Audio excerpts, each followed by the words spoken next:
وَاتْلُ عَلَيْهِمْ نَبَأَ الَّذِي آتَيْنَاهُ آيَاتِنَا فَانسَلَخَ مِنْهَا فَأَتْبَعَهُ الشَّيْطَانُ فَكَانَ مِنَ الْغَاوِينَ۔ اور اے محبوب انہیں اس کا احوال سناؤ جسے ہم نے اپنی آیتیں دیں تو وہ ان سے صاف نکل گیا، تو شیطان اس کے پیچھے لگا تو گمراہوں میں ہو گیا۔ یہ آیت حضرت عبداللہ بن عباس، حضرت عبداللہ بن مسعود اور امام مجاہد رحمۃ اللہ تعالی علیہ فرماتے ہیں کہ یہ آیت بلعم بن باورا اس کے بارے میں نازل ہوئی کہ جب حضرت موسیٰ علیہ السلام جبارین سے جنگ کا ارادہ کیا اور سرزمین شام میں نزول فرمایا آپ نے، تو بلعم بن باورا اس کی قوم اس کے پاس آئی اور اس سے کہنے لگی کہ حضرت موسیٰ علیہ السلام بہت تیز مزاج ہے اور ان کے ساتھ لشکر بھی بہت بڑا ہے۔ وہ اسے کہنے لگے کہ آپ حضرت موسیٰ علیہ السلام کے لیے دعا کریں کیونکہ وہ یہاں پہ آ رہے ہیں، ہمارے ساتھ جنگ کریں گے، ہمیں یہاں سے نکال کر بنی اسرائیل کو یہاں پر آباد کریں گے، اور تیرے پاس اسم اعظم ہے اور تو ہے بھی ایسا شخص کہ جس کی ہر دعا قبول ہوتی ہے۔ یہ مستجاب الدعوات تھا کہ یہ جو بھی دعا کرتا تھا اللہ تعالیٰ اس کی دعا کو قبول فرما لیتا تھا۔ لہٰذا تم اللہ تعالیٰ سے دعا کرو کہ اللہ تعالیٰ موسیٰ علیہ السلام اور ان کے لشکر کو یہاں سے بھگا دے کہ وہ یہاں سے چلے جائیں اور کسی اور سرزمین کے اندر چلے جائیں۔ تو یہ سن کر کہنے لگا کہ افسوس ہے تم لوگوں پر کہ تم حضرت موسیٰ علیہ السلام کے بارے میں، حضرت موسیٰ علیہ السلام اللہ کے نبی ہیں، ان کے ساتھ فرشتے ہیں، امانت دار لوگ ہیں، اور میں نبی، ظاہر سی بات ہے جتنا بھی مستجاب الدعوات تھا نبی تو نہیں تھا، جتنا بڑا نیک و متقی پرہیزگار ہو نبی کے برابر تو ہو ہی نہیں سکتا۔ اس نے کہا کہ میں کیسے ان کے لیے بد دعا کر سکتا ہوں، اور اللہ تعالیٰ کی طرف سے جو مجھے علم ملا ہے اس کے اندر یہ بات بھی ہے کہ اگر میں نے موسیٰ علیہ السلام کے لیے معاذ اللہ کوئی بد دعا کی تو اللہ تعالیٰ میری دنیا بھی برباد کر دے گا، میری آخرت بھی برباد کر دے گا۔ تو اس کی قوم نے پھر گریہ زاری کی، منتیں ترلے کیے۔ اس نے کہا کہ اچھا ٹھیک ہے، میں پہلے اپنے رب کی مرضی معلوم کروں گا، اور اس کا طریقہ بھی یہی تھا کہ پہلے یہ دعا کرتا، اے اللہ اگر تو تیری مرضی ہے تو میں اس کام کے بارے میں دعا کرتا ہوں، اگر تیری مرضی نہیں ہے تو میں دعا نہیں کرتا۔ اس کو خواب کے ذریعے بتلا دیا جاتا۔ اس نے دعا کی، اللہ تعالیٰ نے اس کی طرف جو ہے وہ الہام فرمایا کہ تو جو ہے وہ دعا نہ کر، بد دعا نہ کر۔ تو اس نے قوم سے کہہ دیا کہ میں نے اپنے رب سے اجازت مانگی ہے، میرے رب نے اجازت نہیں دی۔ اس کی قوم نے پھر اس کو ہدیے دیے، تحفے دیے، نذرانے دیے، پیسے دیے۔ تو اس نے کہا کہ ٹھیک ہے، میں دوبارہ اللہ سے درخواست کرتا ہوں، دعا مانگتا ہوں۔ اس نے پھر اللہ تعالیٰ سے اجازت مانگی تو اللہ تعالیٰ کی طرف سے کوئی جواب نہیں ملا۔ اس نے لوگوں کو بتایا کہ کوئی جواب نہیں ملا، تو لوگ کہنے لگے کہ یہ تو کھلی کھلی اجازت ہے کہ اللہ تعالیٰ نے پہلے منع کر دیا تھا، اگر اب بھی اللہ تعالیٰ نے منع کرنا ہوتا تو واضح فرما دیتا کہ تم جو ہے ان کے لیے بد دعا نہ کر۔ تو لہٰذا اللہ تعالیٰ کی طرف سے کیا ہے، تجھے اجازت ہے۔ قوم نے اصرار کیا، پھر یہ مان گیا، پیسے بھی مل گئے تھے، سارا کچھ مل گیا تھا، یہ ان کی باتوں میں آ گیا۔ اس نے اپنے گدھے پر سواری کی اور پہاڑ کی طرف روانہ ہو گیا۔ راستے کے اندر کئی مرتبہ اس کے گدھے نے گرا دیا، لیکن یہ پھر سوار ہوتا، حتیٰ کہ اللہ تعالیٰ نے اس کے گدھے کو بولنے کی اجازت عطا کی۔ گدھے نے اس سے کہا کہ اے بلم کہاں جا رہے ہو، کہ تم دیکھ نہیں رہے کہ فرشتے میرا راستہ روک رہے ہیں؟ فرشتے میرا راستہ روک کے کچھ شرم کرو، کیا تم اللہ کے نبی اور اس کے فرشتوں کے خلاف بد دعا کرنے کے لیے جا رہے ہو؟ تجھے شرم نہیں آتی؟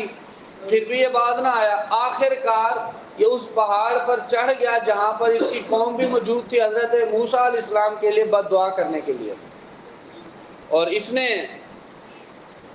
دعا کرنی شروع کر دی۔ ہوا یہ کہ یہ موسیٰ علیہ السلام کے لیے جو برے الفاظ نکالتا وہ الفاظ ادا کرتا، جیسے ہی موسیٰ علیہ السلام کا نام لیتا تو اس کا اپنا نام نکل جاتا، اور جب اپنے لیے کوئی بھلائی کی دعا کرتا تو جہاں پر نام کی باری آتی تو وہ موسیٰ علیہ السلام کا نام نکل آتا۔ جو بد دعا یہ بنی اسرائیل کے لیے کرتا، بد دعا کے اندر اس کی اپنی قوم کا نام آ جاتا، اور جب کوئی اچھی دعائے خیر کرتا تو موسیٰ علیہ السلام کی قوم کا نام آ جاتا۔ اب اس کی قوم پھر کھڑی ہوگی، اس نے کہا یہ تو کیا کر رہا ہے، تجھے ہم نے بلایا کہ تو ان کے لیے بد دعا کر، تو ہمارے لیے لگا ہوا ہے۔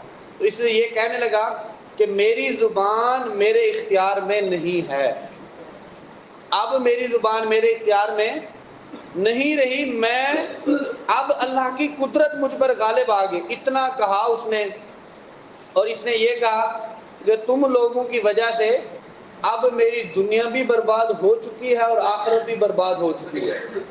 یہ الفاظ کہنے تھے تو اس کی زبان نکل کر اس کے سینے پہ آ گئی۔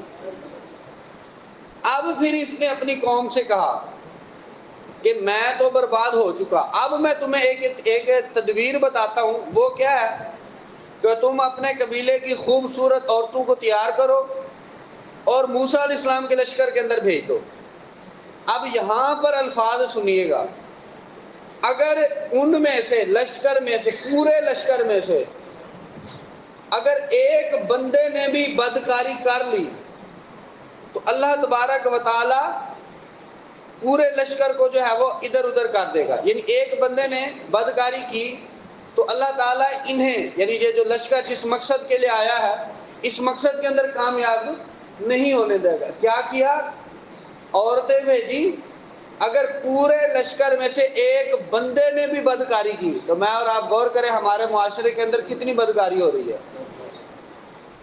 اللہ کے نبی لشکر کے اندر ظاہری جسم کے ساتھ بنفس نفیس موجود ہوں، پھر اگر کوئی قوم بدکاری کرتے تو اللہ تعالیٰ انہیں اپنے مقصد کے اندر کامیاب نہیں کرتا۔ تو میں اور آپ غور کریں کہ ہمارے درمیان ظاہری حالت کے اندر اللہ کے نبی موجود نہیں، یعنی بنفس نفیس ہمارے درمیان موجود، اگرچہ وہ حاضر و ناظر ہیں، ہمارے احوال کو جانتے ہیں، سارا کچھ انہیں معلوم ہے، لیکن بنفس نفیس جسمانی حالت کے اندر جسم مقدس کے ساتھ موجود نہیں ہیں۔ اور ہمارے ہاں اتنی بدکاریاں ہو رہی ہیں، اتنے، یہ آپ دیکھ لیں یہ ہمارے پڑوس کے اندر ہی کیا ہوا، یہ ہمارے ساتھ ہی ہماری الٹی جانب پہ کیا ہوا، سارا کچھ ہمیں معلوم ہے، سارا کچھ پتہ ہے، سارا کچھ ہو چکا ہے، سارا کچھ جو ہے وہ ہمیں نظر بھی آ رہا ہوتا ہے، لیکن ہم پھر بھی آنکھیں بند کر دیں جی، کبوتر کی طرح، جی مجھے بلی نہیں دیکھ رہی، حالانکہ ہمیں بلی دیکھ رہی ہے، ہم نے آنکھیں بند کی ہوئی ہیں، سارا کچھ ہمیں معلوم ہوتا ہے، اتنی بدکاریاں ہوتی ہیں، پھر بھی جو ہے وہ ہم کہتے ہیں کہ پتہ نہیں میرے اوپر کون سی کوئی پریشانی ہے، پتہ نہیں میں نے کون سا کوئی غلط کام کیا۔ او بھائی کون سا آپ نے غلط کام چھوڑا ہے، کون سا آپ نے صحیح کام کیا ہے، مجھے یہ بتائیں۔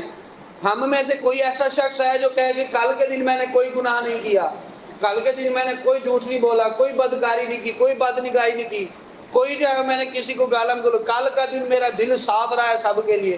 شاید کوئی اکا دکا ہو، اللہ ماشاءاللہ جسے اللہ چاہے۔ یعنی ہماری حالت یہ ہے کہ بنفس نفیس موسیٰ علیہ السلام موجود تھے۔ اچھا ہوا کیا، تو لشکر میں ایک عورت، جو انہوں نے عورتیں بھیجی، ایک عورت کنعانی، یہ بنی اسرائیل کے ایک سردار کے پاس سے گزری، وہ سردار اس کے حسن و جمال کے اندر جو ہے وہ مگن ہو گئے، اس نے اس کے ساتھ بدکاری کر دی۔ موسیٰ علیہ السلام نے منع کیا تھا کہ کوئی بھی کسی کے ساتھ، اس کو بھی منع کیا تھا کہ کوئی کسی کے ساتھ بدکاری نہ کرے، ہمیں بھی سارا کچھ سرکار اسلام بتا گئے، سارا کچھ فرما گئے، سارا کچھ ہمیں بتلا دیا گیا، اس نے پھر بھی بدکاری کر دی۔ تو جیسے اس نے بدکاری کی، پوری کی پوری قوم طاعون کی بیماری کے اندر مبتلا ہو گئی، اور کتنے لوگ مر گئے؟ 70,000 لوگ مر چکے۔ کتنے کوئی لوگ لشکر کے اندر ہوں گے؟ اچھا جب موسیٰ علیہ السلام کے مشیر آئے تو انہوں نے بدکاری کا قصہ معلوم کیا کہ کس نے کیا، کیا کیا ہوا۔ تو آپ نے، جو موسیٰ علیہ السلام کے مشیر تھے، انہوں نے اس مرد کو بھی قتل کر دیا اور اس عورت کو بھی قتل کر دیا، لیکن جو بیماری رہی اس بیماری سے طاعون مطلب جسم کے اوپر کوئی بیماری، جیسے کورونا سمجھ لے، نظر نہیں آئی، مطلب کس طرح کی ہے، کدھر ہے، کیا ہے، کدھر آ رہی ہے، کدھر نظر نہیں آئی۔ طاعون بھی ایسی بیماری ہے، 70,000 بنی اسرائیل والے اس ایک بندے کے گناہ کی وجہ سے مر چکے تھے، ایک بندے کے گناہ کی وجہ سے۔ ایک بندے نے زنا کیا، بدکاری کی، 70,000 لوگ مر گئے۔ باقی جن کو بیماری لگی، وہ جو تکلیف میں رہے، جو پریشانی کے اندر ہے، وہ سارا کچھ الگ ہے۔ 70,000 لوگ صرف مر چکے۔ تو میں اور آپ غور کریں کہ ہمارے گھر کے اندر جو ہے وہ کس طرح کا ماحول ہے، کس طرح کی ہمارے گھر کے اندر کس طرح کی ہم تربیت کر رہے ہیں گھر والوں کی۔ تو یہ میں اور آپ خود کو، ہر بندے کو پتہ ہے کہ میں جو ہے وہ کیا کر رہا ہوں، کسی کو بتلانے کی، کسی کو جھنجھوڑنے کی ضرورت نہیں ہے۔ میں اپنے گریبان کے اندر جھانکوں کہ میں کتنا کوئی پاک صاف ہوں۔ ہاں بظاہر تو ہم جو ہے وہ بالکل متقی، پرہیزگار، سچے پکے عاشق رسول ہے، لیکن ہمارے اندر کیا کر رہے ہیں، ہمارے گھر کے اندر کیا ہو رہا ہے، باہر والوں کو نہیں پتا، ہمیں پتا ہے۔ ایک بندہ گناہ کرے تو 70,000 لوگ ہلاک ہو جاتے ہیں۔